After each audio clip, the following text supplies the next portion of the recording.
सभी को राधे राधे। आशा है आप सभी कुशल मंगल होंगे तथा स्वस्थ होंगे। सावन शुरू होने वाला है। 22 तारीख को सावन का पहला सोमवार है। जो भी व्यक्ति सोमवार का व्रत रख रहा है उसे यह कथा अवश्य सुननी या पढ़नी चाहिए। ये कथा के बिना उसका व्रत का फल अधूरा है। तो चलिए श्रावण के सोमवार की व्रत कथा आरंभ करते हैं। अमरपुर नगर में एक धनी व्यापारी रहता था। दूर दूर तक उसका व्यापार फैला हुआ था। नगर में उस व्यापारी का सभी लोग मान सम्मान करते थे। इतना सब कुछ होने पर भी वह व्यापारी अंतर्मन से बहुत दुखी था, क्योंकि उस व्यापारी का कोई पुत्र नहीं था। दिन रात उसे एक ही चिंता सताती रहती थी। उसकी मृत्यु के बाद उसके इतने बड़े व्यापार और धन संपत्ति कौन संभालेगा। पुत्र पाने की इच्छा से वह व्यापारी प्रति सोमवार भगवान शिव की व्रत पूजा किया करता था। सायंकाल को व्यापारी शिव मंदिर में जाकर भगवान शिव के सामने घी का दीपक जलाया करता था। उस व्यापारी की भक्ति देखकर एक दिन पार्वती जी ने भगवान शिव से कहा, हे प्राणनाथ, यह व्यापारी आपका सच्चा भक्त है। कितने दिनों से यह सोमवार का व्रत और पूजा नियमित कर रहा है। भगवान, आप इस व्यापारी की मनोकामना अवश्य पूर्ण करें।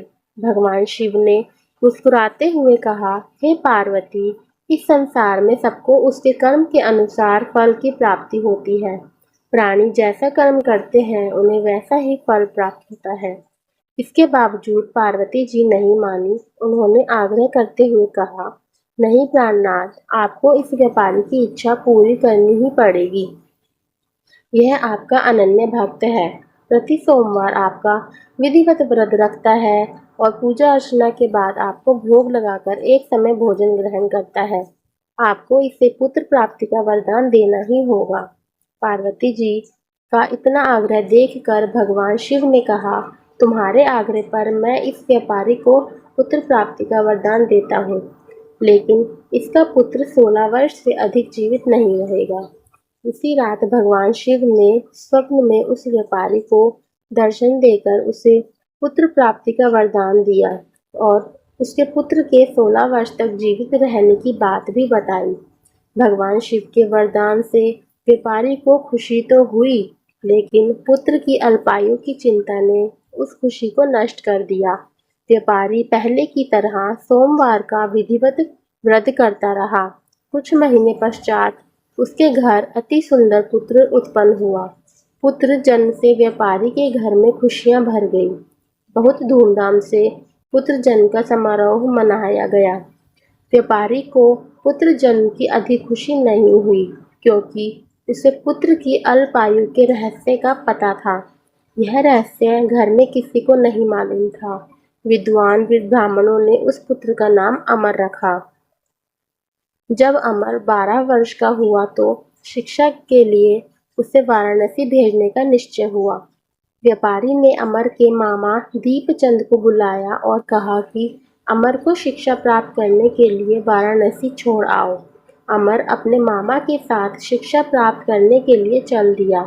रास्ते में जहाँ भी अमर और दीपचंद की रात्रि विश्राम के लिए ठहरते, वहीं यज्ञ करते और ब्राह्मणों को भोजन कराते थे। लंबी यात्रा के बाद अमर और दीपचंद एक नगर में पहुंचे। उस नगर के राजा की कन्या के विवाह की खुशी में पूरे नगर को सजाया गया था। निश्चित समय पर बारात आ गई, लेकिन वर का पिता अपने बेटे के एक आंख के काने होने के कारण बहुत चिंतित था। उसे इस बात का भय सता रहा था कि राजा को इस बात का पता चलने पर कहीं वह विवाह से इनकार न कर दे। इससे उसकी बदनामी होगी। वर के पिता ने अमर को देखा तो उसके मस्तिष्क में एक विचार आया।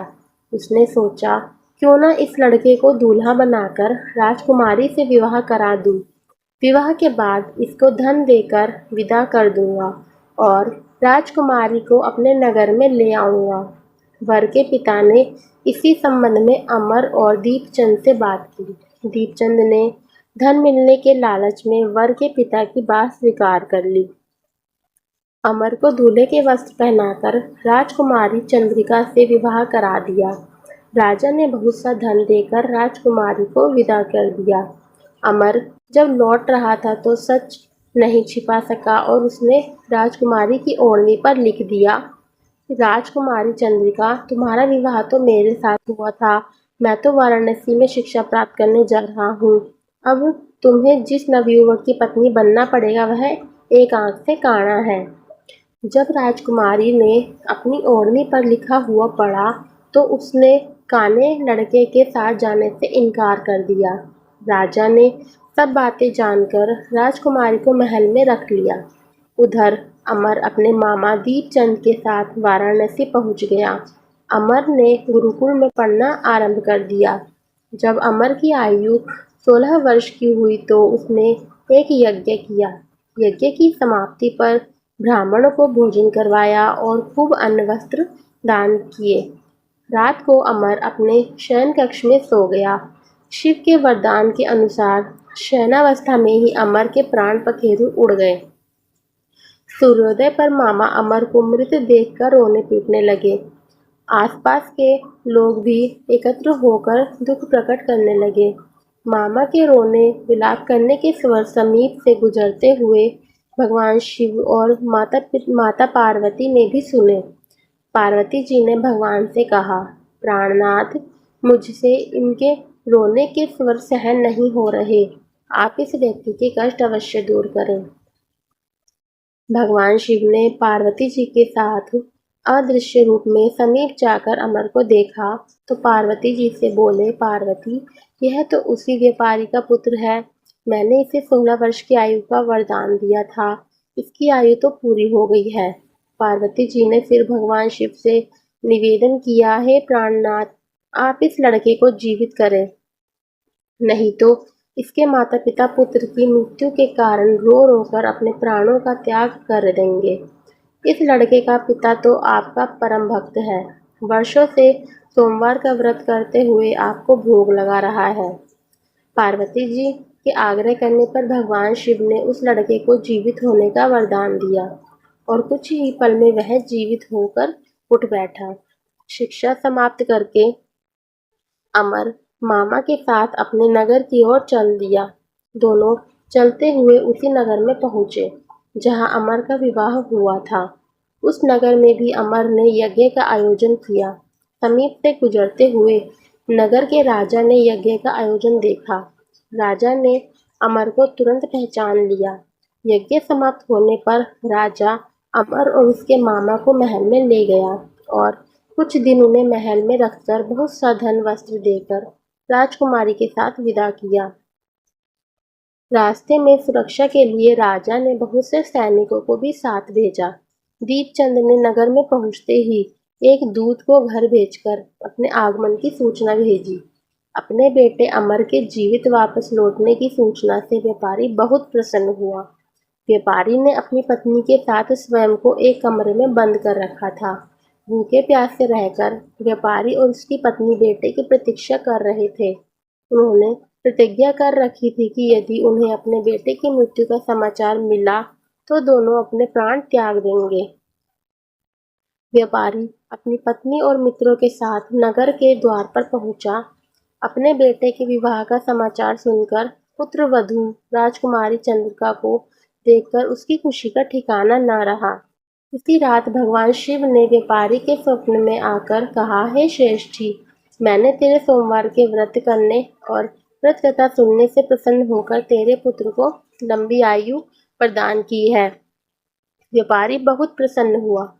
सोमवार का व्रत करने से व्यापारी के घर में खुशियां लौट आई। शास्त्रों में लिखा है कि जो स्त्री पुरुष सावन के सोमवार का विधिवत व्रत करते और व्रत कथा सुनते हैं उनकी सभी इच्छाएं पूरी होती है।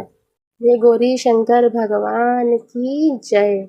आपको कथा कैसी लगी तथा हमारी वीडियो कैसी लगी कमेंट करके अवश्य बताएं। हर कमेंट में हर हर महादेव की हाजिरी जरूर लगाएं।